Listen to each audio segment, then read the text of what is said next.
Lilliputian liberty. The United States of Lilliput has some work to do. The Lilliputians are debating over which part of their eggs to crack. The leading contending opinions claim that it is best to crack them from either the smaller or the larger ends. Lilliput happens to be composed of 50 states, and they are nearly evenly divided in support of the two most popular methods of egg cracking.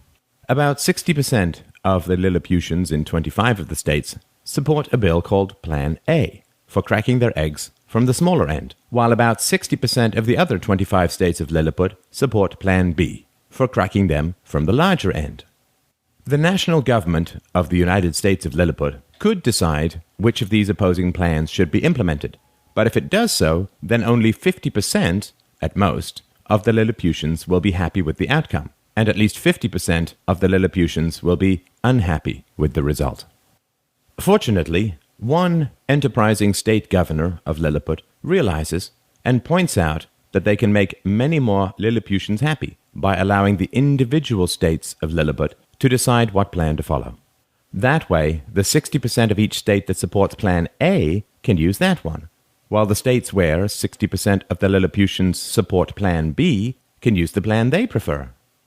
The Lilliputians soon realize that when the various states of Lilliput are allowed to decide what plan to follow, not only will more Lilliputians be under the plan they desire, but others who aren't so fortunate will be able to more easily move to other places that do use the plan they prefer.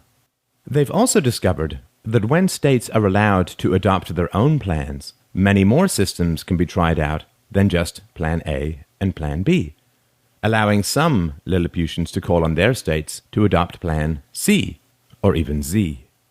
The Lilliputians are overjoyed at these revelations and are ready to celebrate when a wise mayor of a Lilliputian city points out that 90% of the Lilliputians in his city support Plan A, and that in other cities, 90% of the population support Plan B. When cities and counties of the United States of Lilliput are allowed to decide which plan to adopt, about 90% of the Lilliputians are able to live under the plan they desire. Once again, the Lilliputians are ready to celebrate in the streets at this great increase in the freedom of Lilliputians to live under the system they prefer. But is it the best these United States can do? Or can some innovative individuals, benefiting from a bit of common sense, point out that this pattern has one final step that can allow 100% of the people to live as they wish?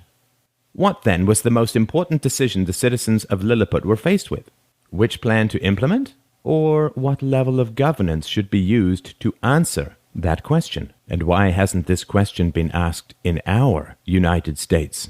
Are we really going to let ourselves be outdone by Lilliputians?